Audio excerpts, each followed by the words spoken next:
It's draft season, Steelers fans, which means here on Steelers Talk, we're going to be covering Steelers draft rumors, news, analysis, coverage all offseason long. The Senior Bowl is this weekend. We're going to have a mock draft coming out this weekend. It's going to be fantastic. We got some great stuff coming out that's coming out via the draft. So if you are looking for one place to get all of your Steelers draft analysis this offseason, go ahead and click that subscribe button right now.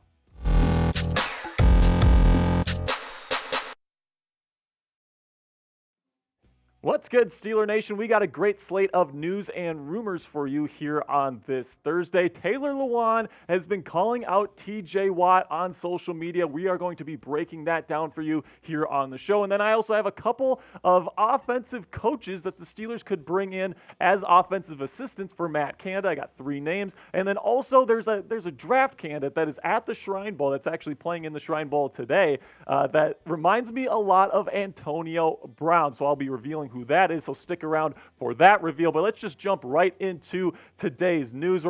Taylor Lewan, somebody that could be signing with the Steelers to be the new left tackle, somebody that I've said that I would bring in on a one-year prove-it kind of deal, has been calling out TJ Watt for not coming on his podcast. This is what he had to say. We send an olive branch out. TJ Watt, his team, we would love to have you on our podcast during Super Bowl week. You'll be there. We'll be there. We'll come to you. Do whatever you need to do. Just come and hit up the boys. And this mother effer just said no.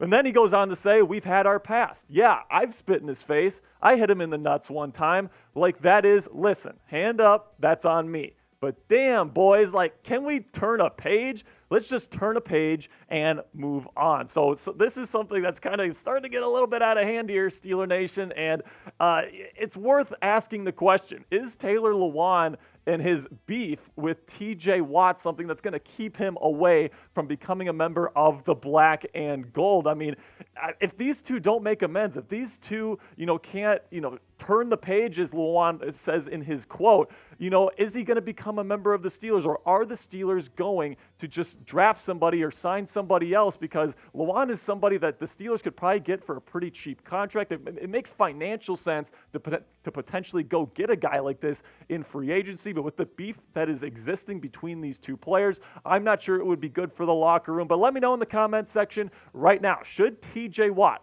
forgive Taylor Lewan for all that he's done to him? He's spit in his face. He's hit him in the nuts before. Should he forgive that so that he can be the left tackle for the Pittsburgh Steelers? Type Y if you think yes, or type N if you think no. This is going to be the pinned comment on today's video. So whenever you get an ad break here on the show, just go ahead and go to the comment section, find that pinned comment. It'll be right there at the top, and answer today's question.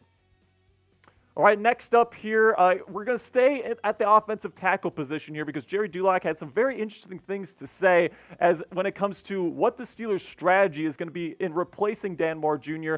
at the left tackle, or just offensive line position in general. This is what he had to say.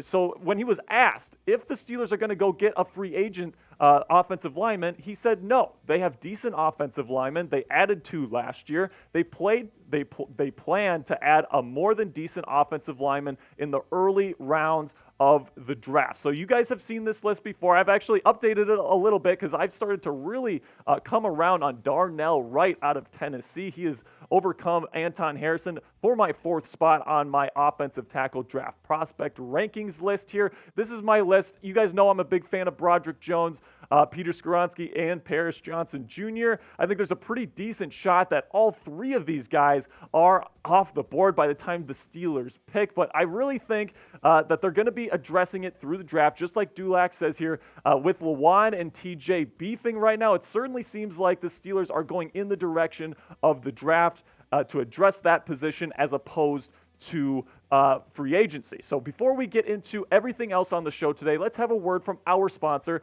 at Athletic Greens. I drink AG1 by Athletic Greens literally every day, and I love it. Get comprehensive and convenient daily nutrition at athleticgreens.com/chatsports. I gave AG1 a try because I wanted more sustained energy throughout my day and wanted a supplement that actually tastes great. I take AG1 in the morning and it makes me feel ready to take on my day. AG1 combines all of your key health products in one convenient and tasty beverage. And in my line of work, guys, sometimes you have to put in long hours. So AG1 helps me feel energized and sharp so I can be at my best no matter how busy my schedule gets. Covering my nutritional basis for the day literally couldn't be any easier, which is why I trust Athletic Greens. I just mix 1 small scoop of AG1 with 12 ounces of water and drink it first thing in the morning on an empty stomach. Done. Simple. Easy. I also like that it costs less than $3 a day, which is definitely less than the Starbucks that you're drinking every single morning. It's a really effective daily habit with the highest quality sourced ingredients, which is a win-win for you and your health. If a comprehensive solution is what you need from your supplemental routine, then Athletic Greens is giving you a free 1-year supply of vitamin D and 5 free travel packs with your first purchase. Go to athleticgreens.com/chatsports. That's athleticgreens.com/chatsports. Check it out. The link is in the description and comment section of today's video. All right, so now let's get into some offensive assistant options that the Steelers have at their disposal to kind of help out Matt Canada in the game planning, all these different sorts of things, schematics, all these things. I think that they could definitely bring in a couple of different people to help him out in those regards. First name on my list, Mark Whipple. Kenny Pickett's former college offensive coordinator. He was fired by Nebraska. He was a part of that older regime that's been replaced by Matt Rule's regime now in Lincoln. And I really think that Mark Whipple is somebody that could come in. He knows the strengths and weaknesses of Kenny Pickett. He was obviously his coordinator in college. He knows the ins and outs of what he likes to do, what he does well, what he doesn't do well. And I think that he's somebody that's been around the organization. He was a former Steelers coach in the Bill Cowher administration, or whatever you want to call it here, the staff. So that was a long time ago, but you know, he's someone that's been in Pittsburgh. He's someone that's been in this building. He's familiar with the city. I think that he'd be a good fit to help out Matt Canada in trying to develop this young man, this young quarterback that the Steelers have on their roster. All right, guys, number 2 name on my list, someone that's been thrown around a lot over the last couple of weeks, is Byron Leftwich. And when you just look at the kind of credentials and the connections that he has to the team, it makes sense why the Steelers would want to bring him in. He's a Super Bowl winning offensive play caller with the Tampa Bay Buccaneers back in 2020.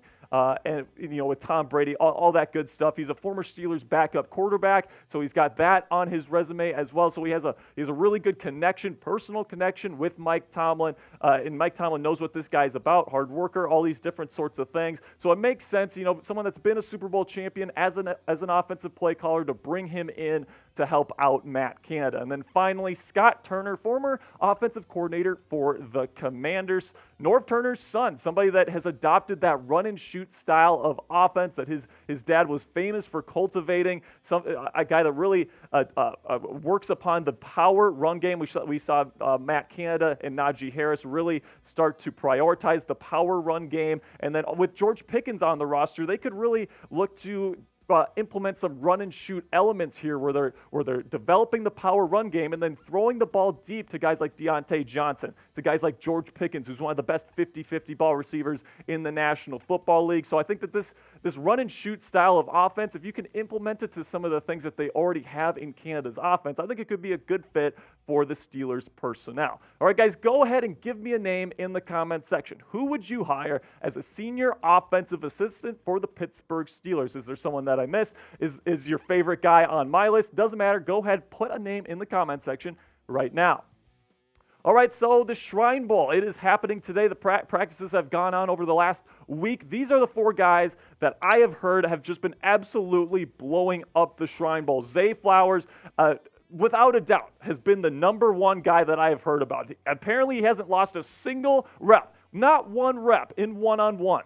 Okay, one-on-ones is when it's just straight-up man coverage, wide receiver, cornerback. Nobody could cover this guy. This guy is one of the best route runners in the National Football League, but I will talk about him in just a little bit. And then there's B.J. Thompson, someone that's an athletic freak, all right? He's a former defensive back, okay? He's a former defensive back, but now he's going in as an edge rusher. He's got super long arms, super long legs. Apparently, he's running in the 4 fours as an edge rusher. This guy is a physical freak. He's still new to the position. He needs to learn hand fighting, all these different things that come with being an edge rusher, but he's somebody that the Steelers could definitely be looking at as like a mid-round, high day 3 kind of pick. And then Terrell Smith, defensive back from Minnesota, somebody that's really long, lanky. There's a lot of really long and lanky corners in this draft class.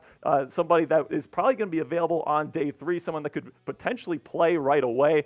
Really good value there for the Steelers if they could grab him. And then Dorian Thompson-Robinson, somebody that needs to work on his pocket presence, his pocket movement, all these different things, but he showed some good accuracy, some good arm strength, some good physicality, the ability to run the football in practice this week. So we'll see how he does in the Shrine Bowl game. But the Steelers did talk to him in meetings. It seems like that went well, a potential late-round option for the Steelers as well. But I want to talk a little bit more about Zay Flowers because I have watched this kid's tape. I've watched about 4 or 5 games of this guy, and he reminds me so much of Antonio Brown. And I know that is a huge comparison. Antonio Brown's one of the greatest receivers on the field in NFL history, okay? But the reason why I say that he reminds me of AB, exact same height, 5'10". He's just a couple pounds lighter than AB when he was coming out of college. They run with the same kind of explosion out of their routes. They're both fantastic at the catch point. The body control, the hands, the difficult catches that these guys can make is fantastic. And then, he's very dangerous after the catch. When I watch him play, guys, it looks like that he's like ice skating when everyone else is running. Like this guy just glides, and he is a legit 4.3 speed kind of guy, and he doesn't just run that in a straight line. He can do that juking, cutting out of his routes. This guy is fantastic, and to me, he is the best wide receiver in this draft class, hands down. I think that he is going to be not just a star in this league. I think he's going to be one of the superstar wide receivers that's going to be making some of the most money in the National Football League. I'm not sure if the Steelers are really going to be looking to grab a wide receiver.